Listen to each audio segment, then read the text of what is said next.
Lorsque vous passez une journée difficile, l'adoration peut tout changer. Venez avec nous et vous verrez. Quand tout va de travers, les chants et l'adoration invitent la gloire de Dieu, nous transformant de même que nos situations. Vous savez, quand vous vous réveillez, vous vous traînez hors du lit et vous entrez vous doucher, le sentiment que vous ressentez lorsque le premier jet d'eau semble laver vos maux, ravivant chaque cellule endormie de votre corps, c'est à cela que ressemble notre adoration, et bien plus encore. C'est en louant et en adorant Dieu que nous entrons dans la joie de sa présence et que nous recevons sa perspective en ce qui concerne tout ce que nous vivons. Le pouvoir de la louange est révélé à maintes reprises dans les Écritures. Le psaume 95 le dit de la sorte. « Viens, adorons et prosternons-nous, agenouillons-nous devant le Seigneur notre Créateur. » Jérémie le dit ainsi. « Chantez le Seigneur, louez-le, il sauve la vie du malheureux des mains des méchants. » C'était tellement vrai pour Paul et Silas. Dans Actes 16, ces évangélistes répandaient l'amour de Dieu. Ils avaient rencontré une esclave possédée par un esprit démoniaque qui pouvait prédire l'avenir. Ses propriétaires profitaient de sa situation pour s'enrichir. Elle avait commencé à suivre Paul et Silas pendant des jours en criant souvent à haute voix. Agacé par les perturbations démoniaques, Paul, utilisant la puissance de Dieu, avait ordonné aux démons de partir. Réalisant que leurs espoirs de richesse étaient brisés, les propriétaires de la fille traînèrent Paul et Silas devant les autorités, les accusant d'être juifs et d'enseigner les coutumes contraires à la loi romaine. Bientôt, la ville entière se souleva contre eux. Ils furent dépouillés, battus, sévèrement fouettés et emprisonnés sous haute surveillance. Pouvez-vous imaginer cela? Car je ne peux pas. Alors, qu'ont fait Paul et Silas? C'est incroyable, mais ils ont commencé à louer Dieu à travers des chants d'adoration, à minuit, dans la douleur et le sang. Ils risquaient maintenant de subir encore plus de violence pour avoir réveillé et mis en colère les gardes. Parfois, l'adoration implique un sacrifice. Paul le dit ainsi. Romains 12 et 1. C'est pourquoi, frères et sœurs, en raison de la miséricorde de Dieu, je vous exhorte à offrir vos corps en sacrifice vivant, saint et agréable à Dieu. C'est là votre véritable adoration. Apprenons ensemble ce verset. C'est pourquoi, frères et sœurs, en raison de la miséricorde de Dieu, Paul et Silas ont loué Dieu en dépit de leur situation. Dites-le avec moi. C'est pourquoi, frères et sœurs, en raison de la miséricorde de Dieu. La phrase suivante. Je vous exhorte à offrir vos corps en sacrifice vivant, saint et agréable à Dieu. Répétons ensemble. Je vous exhorte à offrir vos corps en sacrifice vivant, saint et agréable à Dieu.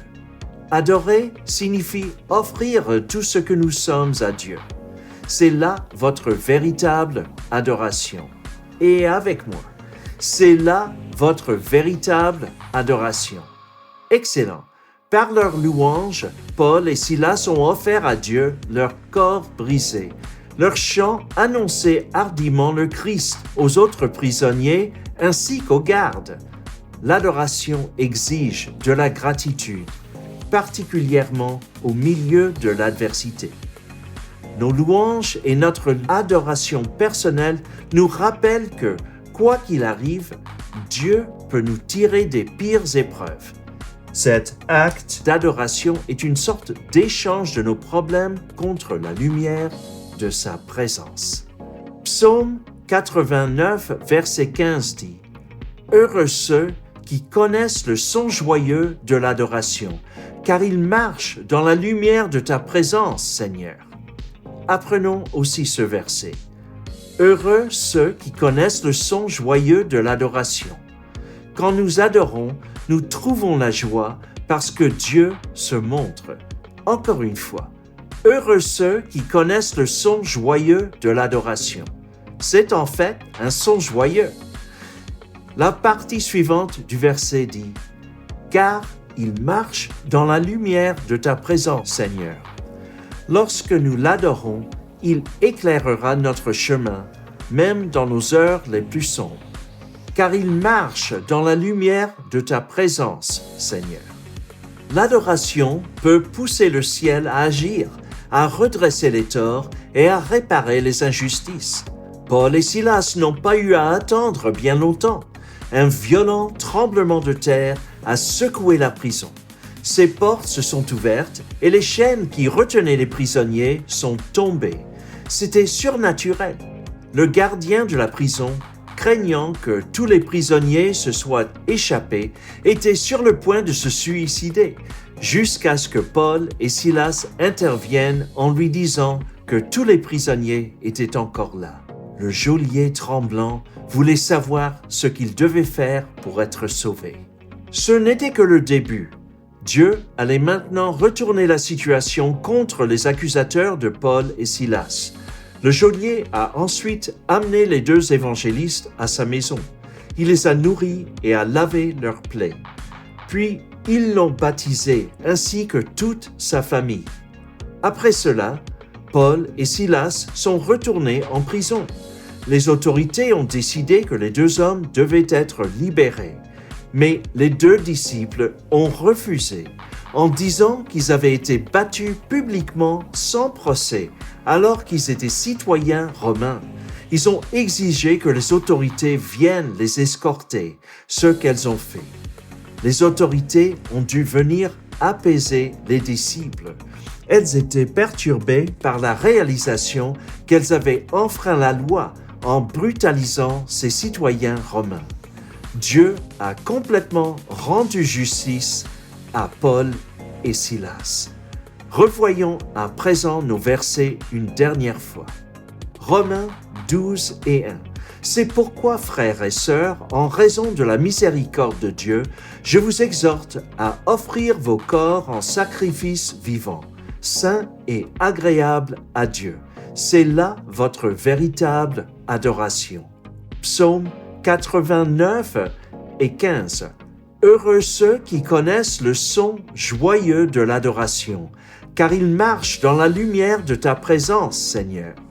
La morale de ces passages est la suivante.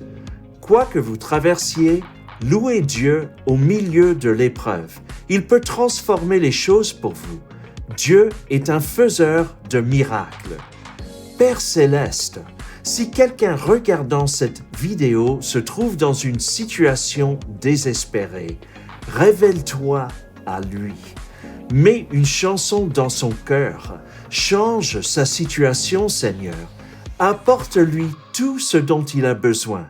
Guérison, délivrance, liberté, provision, et nous chanterons tous ta gloire. Nous prions cela au nom de Jésus. Ce sont nos versets à mémoriser cette semaine.